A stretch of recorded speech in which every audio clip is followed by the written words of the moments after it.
ആയിട്ട് പോകുന്നത് 2 ദിവസം സെക്കൻഡ് സാറ്റർഡേ ലീവ് വീട്ടിലൊന്ന് പൊളിക്കാൻ വേണ്ടിയിട്ടാണ്. അപ്പോൾ ബാക്കി ബസ് ട്രാവലിംഗ് ആയതുകൊണ്ട് വീഡിയോസ് ഒന്നും ഷൂട്ട് ചെയ്യാൻ പറ്റില്ല.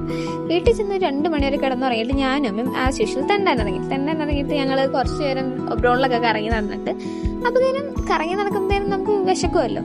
പിന്നെ ഞങ്ങൾ നേരെ വിട്ട് ദേപ്പുട്ടിലോട്ടാണ്.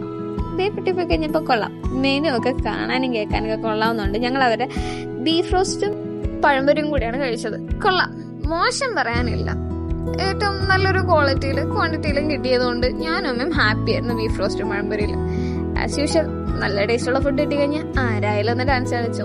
പിന്നെ എവിടെ നിന്ന് ഇറങ്ങിയാലും നമുക്കൊരു ടൂത്ത് പിക്ക് വേണം. ടൂത്ത് പിക്ക് ഇല്ലാണ്ട് നടക്കില്ല എന്ന് പറഞ്ഞ പോലെ കഴിഞ്ഞാൽ ആ കടയിൽ നിന്ന് വില്ലും പേ ചെയ്തൊരു ടൂത്ത് പിക്ക് കൊടുത്ത് ഞാനും അമ്മയും ഞങ്ങളുടെ സഞ്ചാരം തുടങ്ങി. പിന്നെ ദേപ്പൂട്ടിൻ്റെ അവിടെ നിന്ന് കുറച്ച് ഇടപ്പള്ളിക്കുള്ളൂ, അതുകൊണ്ട് ഞങ്ങൾ വർത്താനം പറഞ്ഞാണ് നടക്കുന്നത്. ബസ് പിടിച്ചൊന്നും പോകണ്ട, നടന്നു പോകുന്നതല്ലേ ഉള്ളൂ. കുറെ അതിലെ വർത്താനം പറഞ്ഞിട്ടുള്ള രീതിയിൽ ഞങ്ങൾ വർത്താനം പറഞ്ഞ് നടന്ന് എടപ്പള്ളിക്കാണ് ഈ വെച്ച് പിടിക്കുന്നത്. എടപ്പള്ളി എത്തിക്കഴിഞ്ഞപ്പോഴും എന്നോട് ചോദിച്ചു, എന്തെങ്കിലും മേടിക്കാനുണ്ടായിട്ടാണോ ഇങ്ങോട്ട് വരുന്നത്, എന്തെങ്കിലും കാര്യത്തിനാണോ? ലുലുല് പോണം. എടപ്പള്ളി വരെ വന്നിട്ട് ലുലുല് കയറിയില്ലെങ്കിൽ ഒരുമാതിരി തറവാട്ടി കയറേണ്ട പോണ അവസ്ഥയാണ് എനിക്ക്. അതുകൊണ്ട് ഞങ്ങൾ നേരെ ലുലുലൊക്കെ പോയി ഹൈപ്പർ മാർക്കറ്റിലൊക്കെ കയറി കണ്ടതും ആവശ്യമുള്ളതും ആവശ്യമില്ലാത്ത എല്ലാ സാധനവും വാരി ഞാൻ പെറുക്കി പിടിച്ചിട്ടുണ്ട്. മിൽക്ക് മെയ്ഡ്, ഓറിയോ അങ്ങനെ തുടങ്ങി എല്ലാം എൻ്റെ കയ്യുടെ ഉള്ളിലുണ്ടായിരുന്നു. എന്താ ഒരു കാര്യമില്ല.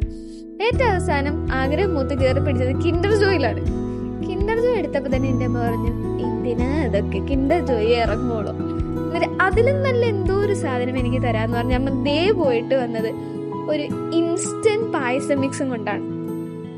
ഞാനപ്പോൾ എന്നോട് തന്നെ ചോദിച്ചു, എന്താണ് ഞാനിത് വെച്ച് ചെയ്യേണ്ടത്?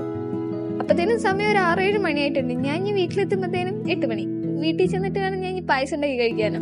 എന്നിട്ട് ഞങ്ങൾ നേരെ വെച്ച് പിടിക്കുന്നത് മെട്രോയിലോട്ടാണ്. കാരണം സമയം 7 മണി. എനിക്ക് നാളെ രാവിലെ 7 മണിക്കാണ് ബസ് ടിക്കറ്റ് ബുക്ക് ചെയ്തേക്കുന്നത്, ട്രെയിൻ ടിക്കറ്റ് ബുക്ക് ചെയ്തേക്കുന്നത്. അപ്പം പാക്കിങ് കാര്യങ്ങളുള്ളതുകൊണ്ട് ഞങ്ങൾ നേരെ വീട്ടിൽ പോകാൻ പ്ലാൻ ചെയ്തത്. വീട്ടിൽ പോകുന്ന വഴിക്കാണ് അമ്മ എന്നോട് പറഞ്ഞത്, നമുക്ക് ഒരു കാര്യം ചെയ്യാം, വാഴയില മേടിക്കാം. ഈ വാഴയില മേടിക്കേണ്ട ഉദ്ദേശം എനിക്ക് നാളെ ചോറ് പൊതിഞ്ഞ് വന്ന് വിടാൻ വേണ്ടിയിട്ടാണ്. കാരണം എനിക്ക് ഹോസ്റ്റൽ ഫുഡ് അത്ര ഇഷ്ടമല്ലാത്തതുകൊണ്ട് ഞാൻ എന്ന് വീട്ടിൽ വന്ന് പോയാലും അമ്മ എനിക്ക് അമ്മയുടെ സ്പെഷ്യലായിട്ട് എന്തെങ്കിലും ഉണ്ടാക്കി എനിക്കിങ്ങനെ പാക്ക് ചെയ്ത് തന്നു വിടാറുണ്ട്. പിന്നെ എന്ന് കൂടിക്കാഴ്ച നടത്തിയാലും റീൽ എടുക്കാണ്ട് പോലും ഞങ്ങൾക്ക് ഒരു വിഷമമുള്ള കാര്യമാണ്. അപ്പം എന്ന് കണ്ടാലും ഞാനും അമ്മയും എവിടെന്നെങ്കിലൊക്കെ ഇട്ട് സമയം കണ്ടുപിടിച്ച് റീൽസ് എടുക്കാൻ നോക്കാറുണ്ട്. അതെല്ലാം കഴിഞ്ഞ് പിന്നെ കുറച്ച് നേരം വീട്ടിലെ പൂച്ചയെ വെറുതെ ഇരുന്ന് ഭ്രാന്താക്കി. എന്തെങ്കിലുമൊക്കെ എന്റർടൈൻമെന്റ് അതുങ്ങൾക്കും കൊടുക്കണമല്ലോ. അങ്ങനെ തേടാ രാവിലെ ആയി. എത്രയോ പെട്ടെന്ന് നേരം പോയെന്നറിയോ. ഒന്ന് കണ്ണടിച്ച് തുറന്നപ്പോഴത്തേനും നേരം വെളുത്ത് പോകാനുള്ള നേരെ. പോകുന്ന വഴിക്ക് ഞങ്ങൾക്ക് റെയിൽവേ സ്റ്റേഷൻ എത്തിയപ്പോഴത്തേനും മഴയൊക്കെ കെട്ടി. മഴ നനഞ്ഞാണ് ഞാൻ റെയിൽവേ സ്റ്റേഷനിൽ വന്ന് കയറുന്നത്. റെയിൽവേ സ്റ്റേഷനിൽ വന്ന് കയറിയപ്പോൾ ഓൾറെഡി എനിക്ക് രാവിലെ മോർണിംഗ് അലർജി ഉള്ളത് കൊണ്ട് തന്നെ തുമ്മലും ഇതും അതിൻ്റെ കൂടെ മഴ. വാവ്, അടിപൊളി. ബുക്ക് ചെയ്തേക്കുന്ന AC കമ്പാർട്ട്മെന്റ്. ഞാൻ എങ്ങനെ സർവൈവ് ചെയ്യുന്ന ആലോചിച്ചുകൊണ്ടിരുന്നപ്പോഴാണ് വരുന്നത് ആ ട്രെയിൻ.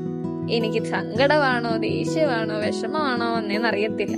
ട്രെയിനും കൂടെ വന്നു കഴിഞ്ഞപ്പോഴത്തേനും പൂർത്തിയായി. പിന്നെ അച്ഛനോടൊരു ബൈയൊക്കെ പറഞ്ഞ് ഞാൻ നേരെ സീറ്റിലോട്ടാണ് പോയത്. സീറ്റിൽ ചെന്നിട്ട് വേണം എനിക്ക് എങ്ങനെയെങ്കിലും ഒന്ന് കിടന്നിറങ്ങാം. കാരണം എല്ലാം കൂടെ ആയപ്പോഴത്തേനും ആകെ ശോഭമായി. പിന്നെ നേരെ വന്ന് കിടന്നിറങ്ങാനുള്ള പ്ലാനിങ്ങിലാണ്. കിടന്നിറങ്ങി കഴിഞ്ഞപ്പോഴത്തേക്കും ഓക്കെ ആണെന്നുള്ള പ്രതീക്ഷയിൽ ഞാൻ നേരെ ഒരു പാട്ടും വെച്ച് കിടന്നു. പിന്നെ കണ്ണു തുറന്നപ്പോൾ കാണുന്നത് ഞാൻ കണ്ട ട്രിവാൻഡ്രം പേട്ട എത്തി എന്നുള്ളതാണ്. അപ്പത്തേനും ഒരു ഇതായി. പിന്നെ പയ്യ മുഖമൊക്കെ കഴുകി ഫ്രഷപ്പായി മുടിയൊക്കെ കെട്ടി അപ്പത്തേനും ഞാൻ ട്രിവാൻഡ്രം സെൻട്രൽ എത്തി. ഇവിടെ എത്തിയപ്പോൾ ആവട്ടെ ചൂടും വെയിലും പുകയും ആകെക്കൂടെ മനുഷ്യനും ബുദ്ധിമുട്ടിക്കുന്ന ഒരു ക്ലൈമറ്റും. ഒന്നാമത് കോൾഡ്. പിന്നെ നേരെ എടുത്ത് ഞങ്ങളുടെ നിംസിലോട്ടുള്ള ബസ് പിടിക്കാൻ വേണ്ടി ബസ് സ്റ്റോപ്പിൽ വന്ന് ഒരു ജ്യൂസൊക്കെ മേടിച്ചു. കാരണം ബ്രേക്ക്ഫാസ്റ്റ് രാവിലെ കഴിച്ചിട്ടുണ്ടായില്ല. ബ്രേക്ക്ഫാസ്റ്റ് സ്കിപ്പ് ചെയ്യണ്ടല്ലോ എന്ന് കരുതി ഞാൻ മേടിച്ചത് ഒരു ജ്യൂസാണ്. സംഭവം കൊള്ളാം, വെറുത്താണ്. എന്തൊക്കെയോ അടിച്ചു വെച്ചിരിക്കാനുള്ളതുകൊണ്ട് 45 മിനിറ്റ് ബസ്സിൽ വെറുതെ പോസ്റ്റ് ആയില്ല. ഒരു പാട്ടും കേട്ടി സാധനം കഴിച്ചിരുന്നു. പിന്നെ ഒരു പാട്ടൊക്കെ ഇട്ട് പുറത്തൊക്കെ നോക്കിയിരുന്നപ്പോ ഏടാ കോളേജ് എത്തി. മനുഷ്യന്റെ പേടി സ്വപ്നം പോലെ. കുഴപ്പമില്ല, എന്തായാലും കോളേജ് എത്തിയില്ലേ, ഇനിയിപ്പോ വേറെ വഴിയില്ല. നേരെ ഹോസ്റ്റലിലോട്ട് പോകാനുള്ള വെച്ച് പെടുത്തോണി കാണാം. എത്ര പെട്ടെന്നല്ലേ സമയം പോയത്. ഫ്രൈഡേ വന്നു, സാറ്റർഡേ ആയി, സൺഡേ ആയി. ഇപ്പം നാളെ ഇനിയിപ്പോ മൺഡേ ക്ലാസ്സിൽ പോകണം. 10 ദിവസം ബൈ.